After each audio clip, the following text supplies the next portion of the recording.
Hi everyone, this is Mrs. J, and I'm doing a read aloud of the Odyssey as retold by Gillian Cross. And we're on Chapter 8, Odysseus the Beggar, on page 138. But Odysseus had a powerful friend as well. Athene was determined to help him back to his rightful place. When she saw him asleep on the beach in Ithaca, she knew he was in danger. If the suitors found him on his own, they were sure to kill him. She had to keep him away from the palace until he figured out how to defeat them. As a start, she covered the beach with a magic mist. When Odysseus woke up, he didn't recognize the place. He thought the Phoenicians had tricked him and taken him somewhere else. "They've stranded me in a strange country," he muttered angrily, "and stolen all of my treasure." But then he looked around and saw the treasure was heaped up under an olive tree. So what happened? Where was he?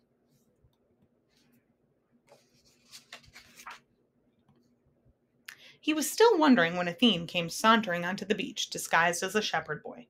She greeted him cheerfully. "Who are you?" he said, "and what are you doing here?" Odysseus had no idea who the shepherd boy was, so he lied about his name and started telling a false story. Athene threw back her head and laughed. "Don't you know me? Don't you recognize your own land of Ithaca?" Waving her hand, she lifted the mist, and Odysseus realized who she was. He fell to his knees with a cry of joy. "Goddess, you have always been kind to me." "Now you need my help again," Athene said. "Your palace is full of men who want to marry your wife and kill your son. If you go there on your own, they will kill you too." "What should I do?" asked Odysseus. "Go and find Eurymaeus, your swineherd," Athene said. "He will let you stay in his hut until I bring Telemachus to you. But it's best if Eurymaeus doesn't know who you are." She reached out her stick and touched Odysseus on the shoulder. Immediately, his smooth skin creased into wrinkles. His thick curly hair grew thin and straggly and turned gray. The fine clothes King Alexius had given him were transformed into beggar's rags. Athene handed him a shabby knapsack and a rough wooden staff. "Off to the swineherd's hut," she said. "Wait there for Telemachus. He is on a voyage, but I will fetch him home." As she sped off, Odysseus hid his treasure. Then he trudged up the rough track to Eurymaeus' hut. The swineherd was sitting outside with his dogs, and when they saw Odysseus, they flew at him, barking wildly, and they would have attacked him if Eurymaeus hadn't called them off. "You're lucky I was here," he said. "Come into my hut and recover, old man." He gave Odysseus bread to eat while he prepared a meal. "It won't be much," he said ruefully. "All the best pigs go to those greedy suitors in the palace. Now that my master's dead and gone, they spend the whole day feasting there and guzzling his wine." "Is your master really dead?" Odysseus said carefully. "Who was he?" "He's probably a skeleton by now." Eurymaeus shook his head sadly. "He went off to the war in Troy 20 years ago and never came back. Oh, my noble master, how I miss him." "Tell me his name," Odysseus said. "I fought in that war too. I might be able to give you some news." "I know that kind of news," Eurymaeus said bitterly. "Every beggar who comes in here has some tale to tell Penelope, my mistress. She's so desperate for news of her husband that she listens to them all, and then she showers them with gifts, which is what they're after, of course. I'd like to hear the story of your adventure, stranger, but no lies about Odysseus." Odysseus found it hard not to say who he was, but he obeyed Athene's instructions. He invented a story about travels in Egypt, and then Eurymaeus made him up a bed beside the fire. So Odysseus spent his first night back in Ithaca in a swineherd's hut, with Eurymaeus' old cloak over him to keep out the cold. Meanwhile, Athene was speeding towards Sparta to bring Telemachus home. When she arrived there, she appeared to him in a vision. "Why are you still in Sparta, Telemachus?" she said. "You've left your mother unguarded, and your treasures too, and now those evil suitors are plotting to kill you. They're going to ambush your ship as you sail past the island of Asteris." "How can I escape?" said Telemachus. "Don't anchor at Asteris for the night," Athene told him. "Travel on through the dark until you reach Ithaca, but don't stay on the ship while it sails into the harbor. Get your sailors to drop you off before that, at your first headland, then go straight to Eurymaeus' hut. You can trust him."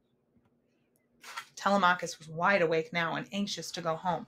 As soon as it was morning, he said goodbye to Menelaus and Helen, and they sent him on his way with many treasures. He was about to leave when a great eagle came flying across the sky carrying a fat goose from someone's farmyard. "That's a sign from the gods," cried Helen joyfully. As that the eagles came down from the mountain and pounced on the fat goose, so Odysseus will return and swoop down on the wicked suitors who are fattening themselves in your palace. "May that be true," Telemachus said fervently. He said a farewell and set off as fast as he could, ordering his ship to be put to sea immediately. Athene gave him a following wind, and they sailed steadily until sunset. As night fell, the island of Steris came into view, and the sailors looked at Telemachus, expecting orders to land. But Telemachus had not forgotten Athene's warning. "We sail on," he told the sailors. "There is no time to rest." Obediently, they kept a straight course, and Telemachus stared into the darkness, wondering what fate was in store for him. Would he reach home alive, or would he be caught by the evil suitors?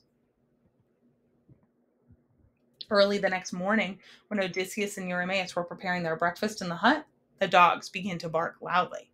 "There's someone coming," Odysseus said. Eurymaeus went to the door and gave a cry of joy. "Telemachus, light of my eyes, you're safe. Come in." Walking into the hut, Telemachus saw the ragged beggar inside. "Greetings, stranger," he said politely. "Our visitor's a real traveler," Eurymaeus said. "I have done my best to entertain him. But now that you're home, you can give him a proper welcome." "How can I invite him into my house?" Telemachus said ruefully. "Think of how those wicked suitors will insult him." He sat down on a heap of branches next to Odysseus. "Good Eurymaeus, please go and tell my mother that I am home, but make sure no one else hears you." "Trust me," Eurymaeus said. He put on his sandals and set off straight away. As soon as he was out of sight, Athene came to the door of the hut in the shape of a tall and beautiful woman. She stood out of sight of Telemachus, where only Odysseus and the dogs could see her.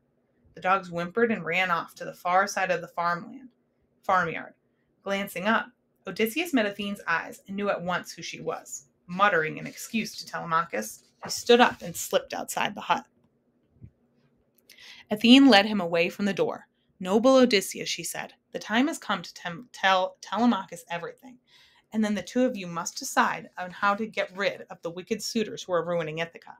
Go back inside and greet your son." She waved her staff. Immediately, Odysseus' disguise was stripped away. His body straightened. His hair and beard were thick and dark again, and his wrinkles disappeared. The beggar's stinking rags were replaced by fresh, clean clothes. When he stepped back into the hut, Telemachus looked up and gasped. "Stranger, who are you?" he said in an odd voice. "Only the gods can change like that. Have mercy on me." "I am no god," said Odysseus. "I am your father, Telemachus." Telemachus stared, then flung his arms around Odysseus' neck in tears of joy. Quickly, Odysseus gave him an account of his adventures and how he came to be in Eurymaeus' hut. "And now there's work to do," he finished. "You and I must get rid of these suitors who are devouring our island." "If only we could," Telemachus said. "I know you are a great warrior, father, but there are over 100 suitors. How can we fight so many men on our own?" "We're not on our own," said Odysseus. "Athene is on our side, and so is Zeus himself, the father of gods and men. Isn't that enough for you?" "The gods are powerful allies," said Telemachus, "but I still don't see how 2 men could defeat 100 enemies." "This is what we're going to figure out now," Odysseus said. "Listen." Lowering his voice, he began to explain his plan. Down in town, Eurymaeus took his message to Penelope, but there was no hope of keeping it a secret. The returning sailors were already spreading the news. "Telemachus is alive," they shouted as they came up to the harbor.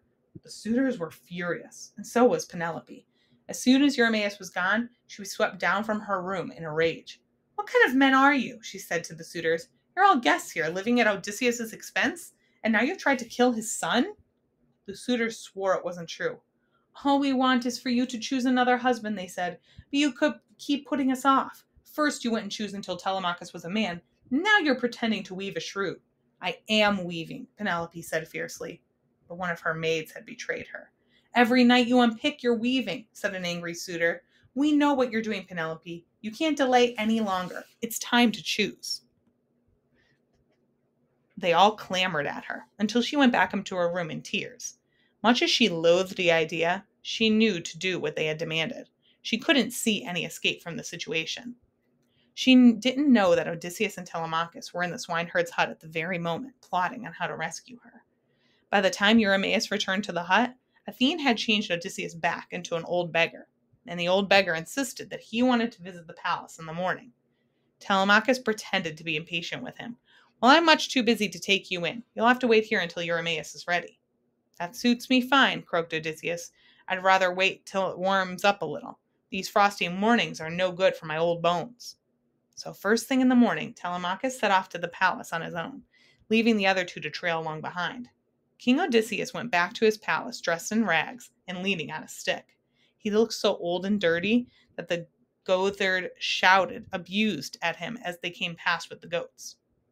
The goatherd shouted abuse at him as they came past with the goats.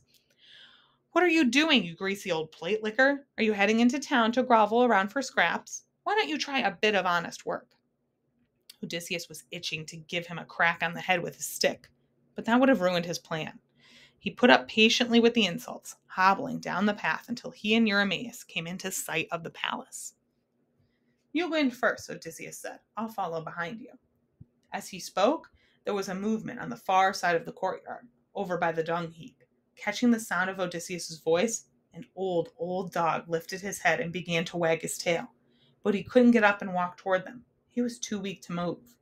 When Odysseus saw the dog, his eyes filled with tears. What's a lovely dog like that doing in a dung heap? He muttered.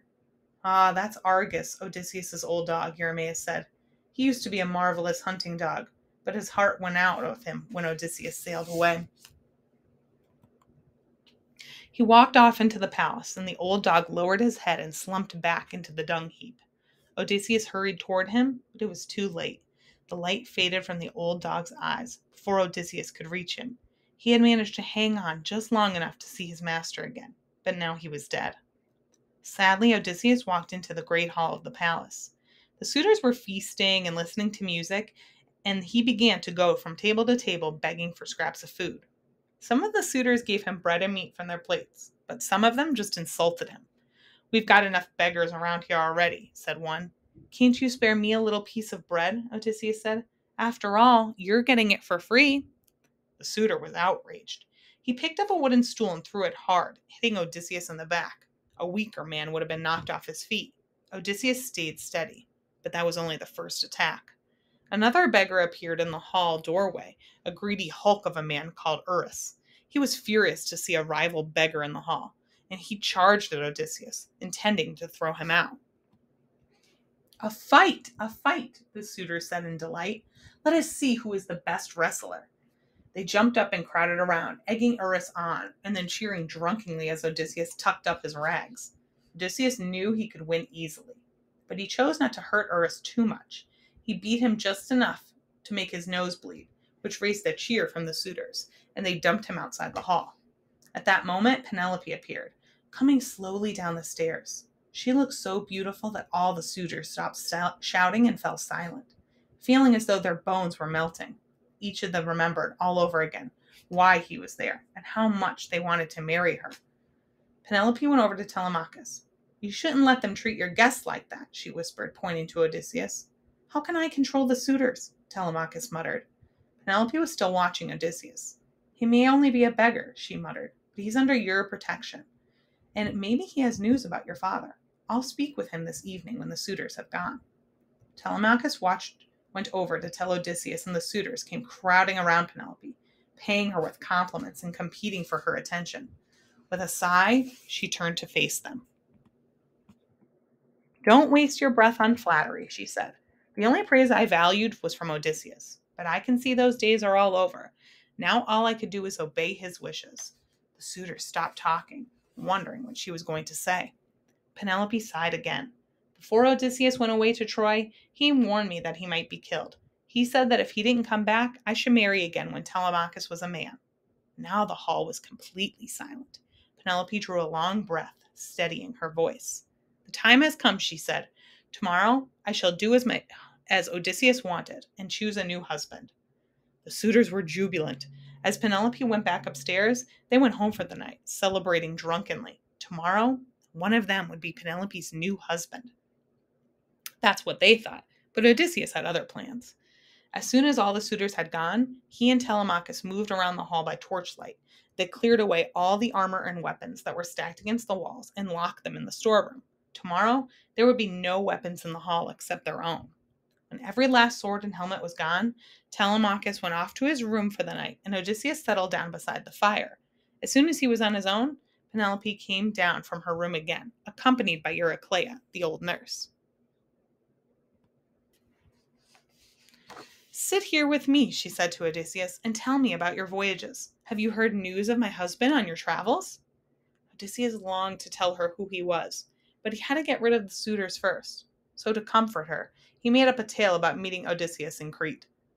And he's on his way home now, he finished. Before the month is over. He will be here with you, I swear it. If only I could believe that, Penelope sighed. But I've promised to choose a new husband tomorrow. I'm going to challenge the suitors to string Odysseus's great bow. If one of them can do that and shoot an arrow through the loops of 10 bronze axes, he will be my next husband. Her idea fitted in perfectly with Odysseus's plan. He nodded approvingly. Keep to what you've decided, he said. Before the contest is over, Odysseus will be here to rescue you. Penelope shook her head and stood up. We shall see, she said. Meanwhile, you are welcome in my palace. Eurycleia will bring you some water so that you can wash. She went back into the room, and Eurycleia came bustling over with a bowl of water. Kneeling down, she began to wash Odysseus's dusty feet. As she dried them, her fingers touched an old scar on his leg. Her hands stopped moving. She froze for a moment, and then with trembling fingers, she parted his rags and looked at the scar. It was a long, pale ridge where an old wound had healed. You got that in a boar hunt, she whispered, when you were just a boy. Slowly, she looked up at his face. Oh, my dear master, she said. Hush. Odysseus put his finger to his lips. Keep my secret if you want me to drive out those wicked suitors. I will, Eurycleia said grimly. They've corrupted the maids and almost ruined the island. They all deserve to be punished. Tomorrow they will be, said Odysseus. Then he settled down beside the hearth, staring into the fire and waiting for morning to come.